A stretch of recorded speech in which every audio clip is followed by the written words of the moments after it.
സന്തോഷം. ഷീബ എന്നോടൊപ്പം ചേരുന്നത് കൊല്ലത്തു നിന്നാണ്. ഷീബ കൊല്ലത്ത് എവിടെ നിന്നാണ് വിളിക്കുന്നത്? കൊല്ലം കല്ലട.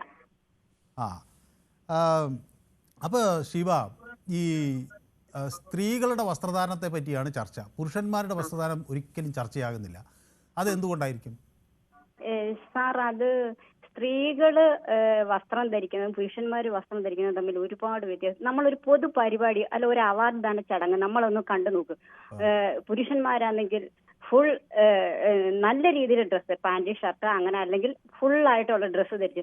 അതേസമയം ഈ പൊതുവേദികളിൽ അത് 80-85 വയസ്സുള്ള മന്ത്രിമാർ പോലും പങ്കെടുക്കുന്ന പരിപാടികളിൽ അത് സിനിമാ താരങ്ങൾ ആണെങ്കിൽ സ്ത്രീകളാണെങ്കിൽ അവർ വരുന്ന ഡ്രസ്സ് എത്രമാത്രം ആ ഡ്രസ്സ് നോക്കി നമുക്ക് കുടുംബസമേതം അത് കണ്ടുകൊണ്ടിരിക്കാൻ പറ്റത്തില്ല. ചിലപ്പോൾ ഒരാൾ ഒറ്റയ്ക്കാണെങ്കിൽ കാണാം, ഒരു ഭാര്യ ഒറ്റയ്ക്കാണെങ്കിൽ കാണാം, ഒരു ഭർത്താവ് ഒരാൾ ഒറ്റയ്ക്കാണെങ്കിൽ കാണാം, കുടുംബസമേതം കാണാം. അതുപോലെ ഏഷ്യാനെറ്റിലെ ആ ഒരു പ്രോഗ്രാം ഉണ്ട്, അത് ഈ 10 വയസ്സിന് മേലുള്ള മക്കളുമായിട്ട് അച്ഛനമ്മമാർക്ക് എത്രത്തോളം അത് കണ്ടുകൊണ്ടിരിക്കാൻ പറ്റും? അത് പറ്റത്തില്ല. 10 വയസ്സിന് മേലെയുള്ളവർക്ക് കാണാലോ. ഈ മേളിലോട്ടുള്ള പേർക്ക് കണ്ടോണ്ടിരിക്കാൻ അച്ഛനും അമ്മയും കൂടി ഇരിക്കുമ്പോ അത് കാണാൻ പറ്റുമോ? 18 വയസ്സുള്ള ഒരു 19 വയസ്സുള്ള മക്കളുമായിട്ട് ആ പ്രോഗ്രാം കംപ്ലീറ്റ് കണ്ടോണ്ടിരിക്കാൻ പറ്റത്തില്ല. പിന്നെ അതുപോലെ തന്നെ ഒരു പ്രോഗ്രാം എന്നേ പറയുന്നുള്ളൂ, കണ്ടോണ്ടിരിക്കാൻ പറ്റുന്നില്ല. പക്ഷേ നമ്മൾ എപ്പോഴും പറയും നമ്മൾ വിദേശ രാജ്യങ്ങളെ അനുകരിച്ച് ഡ്രസ്സ് ധരിക്കണമെന്ന് പറഞ്ഞാൽ വിദേശ രാജ്യങ്ങളെ അനുകരിച്ചതിന്റെ ഭാഗമായിട്ട് ഇവിടെ പോക്സോ കേസുകൾ കൂടുന്നത്, പീഡനങ്ങൾ കൂടുന്നത് പണ്ട് ഇതൊന്നും കേട്ടിട്ടില്ലല്ലോ അധികമൊന്നും. ഇപ്പൊ കേസെടുക്കാൻ തുടങ്ങി, കർശനമായി അന്വേഷിക്കാൻ തുടങ്ങി, പിടിക്കാൻ തുടങ്ങി. പണ്ട് ഇത് ആ നാട്ടിൽ വ്യാപകമായി നടന്നിരുന്നതാണ്. പണ്ട് ഈ കല്യാണപ്രായം തന്നെ ഇപ്പോഴാണല്ലോ നമ്മൾ 18 നിന്ന് നിജപ്പെടുത്തുന്നത്. മുമ്പ് അത് വളരെ ചെറുതായിരുന്നല്ലോ, കുഞ്ഞുങ്ങളൊക്കെ കല്യാണം കഴിപ്പിക്കുന്ന. പണ്ടിപ്പോ നമ്മുടെ നാട്, എന്റെ നാടായാൽ പോലും പണ്ട് ഇങ്ങനെ കേൾവി ഇല്ല. അന്ന് ടി വി ഇല്ല, ടി വി അല്ല നമ്മൾ കേട്ടിട്ടില്ല. ഇപ്പൊ നമ്മൾ എങ്ങോട്ട് തിരിഞ്ഞാലും കാണുന്നത് ഈ ഒരു കാര്യമാണ്. അല്ല, പണ്ട് ഇത് നടന്നിരുന്നു, പക്ഷെ അത് ആരും ശ്രദ്ധിച്ചിരുന്നില്ല. കുഞ്ഞുങ്ങൾ അതിന് ഇരയായി മാറിക്കൊണ്ടേയിരിക്കുകയായിരുന്നു. ആ ബോധ്യത്തിൽ നിന്നാണ് ഇതിനെതിരെ ശക്തമായൊരു നിയമം വരുന്നത്. എത്രയോ കുഞ്ഞുങ്ങൾ എത്രയോ കാലങ്ങൾ പീഡിപ്പിക്കപ്പെട്ടിരുന്നു. അവരെ ആളുകൾ അറ്റാക്ക് ചെയ്യുന്നത് പോട്ടെ, കുഞ്ഞുങ്ങൾ രക്ഷപ്പെട്ടിട്ടുണ്ട്. എത്ര കുഞ്ഞുങ്ങൾ വീണ്ടും ഇത് ആവർത്തിച്ചുകൊണ്ടേ ഇരിക്കുമല്ലോ. അല്ല ശിവ, നമ്മൾ ബാലവിവാഹം ഉണ്ടായിരുന്ന ഒരു നാട്ടിൽ നിന്നല്ലേ ഇങ്ങ് മാറി ഇവിടെ എത്തിയത്. രാജാറാം മോഹൻ റോയ് ഒക്കെ പോരാടേണ്ടി വന്നത് അതിനു വേണ്ടിയല്ലേ. കുഞ്ഞുങ്ങളെ ചെറിയ പ്രായത്തിൽ കല്യാണം കഴിച്ച് കുട്ടികൾ ഗർഭധാരം നടത്തേണ്ട സാഹചര്യത്തിൽ നിന്നല്ലേ ഈ നാട് മാറി ഇങ്ങനെ ആയത്. ഈ ഒരുപാട് മാറ്റം ഉണ്ടാവുമ്പോഴും ആ മാറ്റത്തിനനുസരിച്ചുള്ള ഡ്രസ്സും കൂടെ വേണ്ട. ഇങ്ങനെ ഈ പ്രതിഭ MLA പറഞ്ഞതിന് ഞാനൊരു ചോദ്യം, ഞാൻ തർക്കിക്കാൻ വേണ്ടിയല്ലേ, ഒരു ചോദ്യം ശ്രീമതി ഷീബയോട് അങ്ങോട്ട് ചോദിക്കും.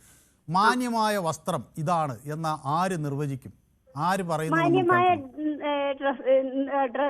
വസ്ത്രം എന്ന് പറഞ്ഞാൽ ഒരു നമുക്ക് പൊതു എടുത്ത് ഇറങ്ങി ചില ആളുകൾ പറയുന്നത് തട്ടമിടാത്തത് മാന്യത കുറവാണെന്ന് വിശ്വസിക്കുന്നവരുണ്ട്. മാന്യത കുറവല്ല, സ്ത്രീകൾ വസ്ത്രം ധരിക്കുമ്പോൾ ഒരുവിധമൊക്കെ ശരീരം മറഞ്ഞിരിക്കണം, അതേ ഉള്ളൂ മാന്യമായ ഡ്രസ്സ്. ശരീരം ഒരുവിധം മറഞ്ഞിരിക്കുന്ന ഒരു ഡ്രസ്സ്. ഒരുവിധം എന്ന് പറഞ്ഞാൽ നമ്മൾ അതിന്റെ പരിധി ആര് നിശ്ചയിക്കും? എത്ര കണ്ട് പരിധി നമുക്കറിയാവില്ല. നമുക്ക് നമ്മുടെ മക്കളുടെ നമ്മുടെ കാര്യമല്ലേ അറിയാവൂ, മറ്റേ ആൾ എങ്ങനെ അത് കരുതും? ഇപ്പൊ ഞാൻ പറയുകയാണ് ഇത്ര ഇറക്കമുള്ള ഡ്രസ്സ് ധരിക്കണം, വേറൊരാൾ പറയുന്നല്ല അത് കുറച്ചും കൂടി ഇറക്കം വേണം എന്നിങ്ങനെ ഓരോരുത്തർക്കും ഓരോന്ന് പറയാലോ. പക്വതയുള്ള നമ്മുടെ മക്കളുടെ മുമ്പിൽ നമുക്ക് ഏത് ഡ്രസ് ഇടാൻ പറ്റും? അവരൊക്കെ അവരുടെ സിനിമയെ കുറിച്ച് അറിയാത്ത ആളാണോ ശ്രീമതി ലിസിയും പ്രിയദർശനും ഒക്കെ? അവരുടെ മകൾ എന്ത് വസ്ത്രം ധരിക്കണം അവരുടെ മകളുടെ കാര്യം ഞാൻ ഒരിക്കലും കുറ്റം പറയത്തില്ല. അത് സിനിമയിൽ അഭിനയിക്കുന്നതിന് ഏത് പാട്ട് രംഗത്ത് ഏത് ഡ്രസ് ഇടാം. പക്ഷെ ജീവിതത്തിൽ അതാവരുത്.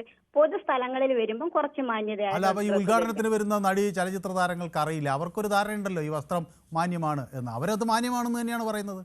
പക്ഷെ അത് കണ്ട് അനുകരിക്കും. നമ്മുടെ എന്തുകൊണ്ടാണ് ഈ അല്ല അത് നമ്മൾ ഇതിൽ ഏതാണ് മാന്യത കുറവ് എന്ന് എങ്ങനെ തീരുമാനിക്കും? അതാണ് പ്രശ്നം. ഇപ്പൊ ഞാൻ പറയുന്നത് ഈ കോട്ട് ഇട്ട് ഇങ്ങനെ വരുന്ന ഒരു മാന്യതയാണെന്ന് പറയുന്നത്. അപ്പൊ വേറൊരാൾ പറയണേ ഈ കോട്ട് ഒരു മാന്യത ഇല്ലാത്ത കാര്യമാണ്, ഇതിന് കഴിയില്ല എന്ന് പറഞ്ഞാൽ ഞാൻ എന്ത് ചെയ്യും? അപ്പൊ ഏത് മാന്യത എന്ന് എങ്ങനെ നിർവചിക്കും? അപ്പൊ നമ്മുടെ നിയമം ചില കാര്യങ്ങൾ പറയുന്നുണ്ട്. ഈ ആഭാസം എന്ന് പറഞ്ഞ നിയമത്തിന് ആ നിയമം അംഗീകരിച്ചുകൊണ്ട് അതിനപ്പുറത്തേക്കുള്ള കാര്യങ്ങൾ ചെയ്യാൻ എല്ലാവർക്കും സ്വാതന്ത്ര്യം. ഞാനൊരു കാര്യം ചോദിക്കട്ടെ സാർ, സാറിന്റെ മക്കളാ ഒരു 18 വയസ്സുള്ള ഒരു മോളുണ്ടെന്ന് വെച്ചു. ഇപ്പം ഈ വിദേശ രാജ്യങ്ങളിലും എല്ലായിടത്തും അല്ലെ സിനിമാ താരങ്ങൾ ഇങ്ങനെ ഈ ഡ്രസ് ഇട്ടാൽ മതി എന്ന് പുറത്തോട്ട് ഇറങ്ങുമ്പോ നമ്മൾ പറയൂ? ഞാൻ പറയാൻ പറ്റില്ല, ഒരു കുട്ടിയാണ് ഞാൻ പറഞ്ഞ ചിലപ്പോൾ അവര് എന്നെ ചീത്തയും പറയും. പക്ഷെ അങ്ങനെയൊന്നും ഞങ്ങൾ നമുക്ക് പറയും ഈ ഡ്രസ് ഇട്ടാൽ മതി, കൈ ഇങ്ങനെയുള്ളത് ഇടരുത് എന്ന് കൃത്യമായിട്ടും ഇല്ല പറയും. അങ്ങനെ പറ്റില്ലെന്നേ.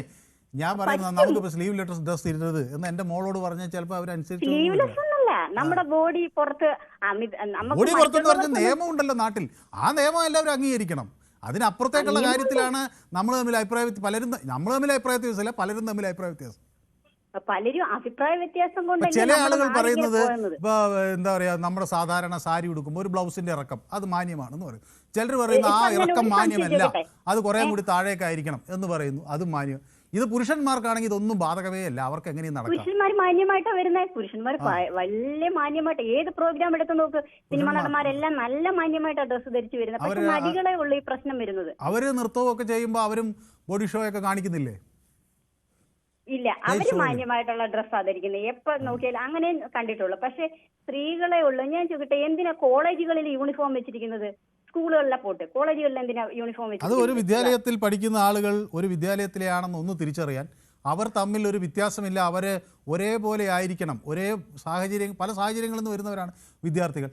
അപ്പോൾ അവരിൽ ചിലപ്പോൾ സമ്പന്നർക്ക് കൂടുതൽ കാണിക്കാൻ പറ്റും, ദരിദ്രർ ആയിട്ടുള്ള. അപ്പോൾ അവരൊക്കെ ഏതാണ്ട് ഒരേ ഒരു കോമൺനെസ് ഫീൽ ചെയ്യാനാണ് യൂണിഫോം. അത് പോലീസിനുണ്ട്, അത് സ്കൂൾ കുട്ടികൾക്കുണ്ട്, അഭിഭാഷകർക്ക് ഒരു വസ്ത്രധാരണമുണ്ട്. അത് ചിലത് അവരുടെ ഒരു മുൻകാല അവരുടെ തൊഴിൽ സാഹചര്യങ്ങളിൽ നിന്ന് ഉരുത്തിരിഞ്ഞു വന്നതാണ്. അപ്പോൾ ഇതൊക്കെ ഓരോ കാരണങ്ങൾ ഒരുപാടുണ്ട്. അല്ലാതെ നമുക്കിപ്പോൾ ഇപ്പം ഞാൻ തന്നെ പലയിടങ്ങളിൽ ഡൽഹിയിൽ മറ്റു സ്ഥലങ്ങളിലൊക്കെ ഉള്ള വനിതകളുടെ യൂണിഫോമിൻ്റെ സ്കേർട്ടിൻ്റെ ഇറക്കത്തെക്കുറിച്ച് ചർച്ച ചെയ്യുന്ന ആളുകളെക്കുറിച്ച് ഞാൻ ഒരുപാട് കണ്ടിട്ടുണ്ട്. ആ ഇറക്കം പോരാ, കുറെ കൂടെ നീട്ടണം, താഴേക്ക് വേണം എന്ന് പറയുന്നുണ്ട്. അതല്ല സാർ, പണ്ടത്തെ സിനിമാ നടികൾ ഉണ്ടല്ലോ, അവരാരും ഈ ഇങ്ങനത്തെ ഡ്രസ്സ് അല്ലല്ലോ ധരിച്ചിറങ്ങുന്നത് പൊതുവേദികളിലോ അല്ലെങ്കിൽ പൊതുസ്ഥലങ്ങളിലോ. അല്ല, അന്ന് ഇങ്ങനെ ടെലിവിഷനൊന്നും ഇല്ലല്ലോ. പൊതുസ്ഥലങ്ങളിൽ നടി പോയതിൻ്റെ കാര്യം നമ്മൾ അറിയുന്നത് പത്രത്തിൽ വന്ന ഏതെങ്കിലും ഫോട്ടോ വന്നാലല്ലേ ഉള്ളൂ. ആ പത്രത്തിൽ വന്നാലും നമ്മൾ അങ്ങനെ കാണുന്നില്ല. അവര് മാന്യമായ ശരീരം മറച്ചുകൊണ്ടുള്ള തുണികൾ അവർ ധരിക്കുന്നത്, വസ്ത്രങ്ങൾ അവർ ധരിക്കുന്നത്. അന്ന് ഇതൊന്നും ഫാഷൻ അല്ല, ഇപ്പൊ പുതിയ ഫാഷൻ വന്നു. അന്ന് പാന്റ് ഇട്ടിട്ട് പാന്റും കോട്ടും ഇട്ട് സ്ത്രീകൾ നടക്കില്ല. ഞാൻ ഒരു സംശയം കൂടെ ചോദിക്കട്ടെ, അപ്പൊ ഇപ്പോഴത്തെ ഈ മയക്കുമരുന്നും കഞ്ചാവും അതും ഒരു ഫാഷന്റെ ഭാഗമല്ലേ വിദേശ രാജ്യത്ത്? അതെങ്ങനെ ഫാഷൻ ആകുന്നത്? അത് നമ്മുടെ നാട്ടിന്റെ നിയമവിരുദ്ധമാണ്. രണ്ട് കാര്യങ്ങളുണ്ട്. നിയമവിരുദ്ധമായി എനിക്കോ നമുക്ക് ആർക്കും നടക്കാൻ പറ്റില്ല, നിയമമാണ്. ആ നിയമം നമ്മൾ അംഗീകരിക്കാൻ ബാധ്യസ്ഥരാണ് അല്ലേ? നമ്മുടെ കേരളത്തിൽ പണ്ട് ഇത്രയും ഉണ്ടായിരുന്നോ? ഇപ്പൊ എങ്ങനെ കേരളത്തിൽ ഇത് വ്യാപകമായി? അത് മറ്റു രാജ്യങ്ങളെ അനുകരിക്കാൻ അല്ലെങ്കിൽ മറ്റു നാട്ടുകാരുടെ രീതി അനുകരിച്ചുകൊണ്ട് വന്നതുകൊണ്ടല്ലേ കേരളത്തിൽ ഇത് വന്നത്? കേരളത്തിൽ അല്ല ശ്രീമതി, നമ്മുടെ നാട്ടിൽ പണ്ട് തൊട്ടേ ഈ കഞ്ചാവും അതുപോലുള്ള സാധനങ്ങളും ഉണ്ടായിരുന്നു. ഈ കെമിക്കൽ മയക്കുമരുന്നുകൾ കണ്ടുപിടിക്കുന്നത് ഇപ്പോഴാണ്. പല രാജാക്കന്മാരും ഈ വീഞ്ഞ് ഡബിൾ ഡിസ്റ്റിൽഡ് വൈനൊക്കെ കുടിച്ച് മതോന്മത്തരായി നടന്നിരുന്ന ഒരു നാട് കൂടിയാണ് നമ്മുടേത്.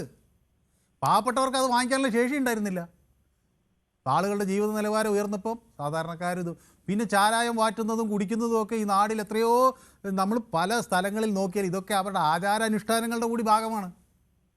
അപ്പം നമ്മൾ മദ്യപീശീലം പുറത്തുനിന്ന് പഠിച്ചൊന്നുമല്ല.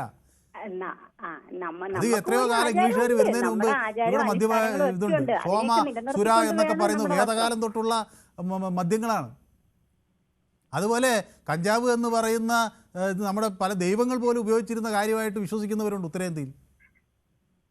അപ്പോൾ ഇതൊക്കെ നമ്മൾ പെട്ടെന്ന് എന്തോ ഇംഗ്ലീഷുകാരൻ കൊണ്ടുവന്ന് കഞ്ചാവ് നമ്മളെ പഠിപ്പിച്ചതാണെന്ന് എനിക്ക് തോന്നുന്നില്ല. ഏതായാലും വളരെ ദീർഘമായി സംസാരിച്ചതിൽ സന്തോഷം. ഞാൻ ശ്രീമതി ഷീബ പറയുന്ന കാര്യങ്ങൾ എന്താണെന്ന് മനസ്സിലാക്കാൻ വേണ്ടി ചോദിച്ചതാണ്. ഓക്കെ, അപ്പോൾ കറക്റ്റ്, ഓക്കെ, വ്യക്തമാണ്. അപ്പോൾ ജോൺ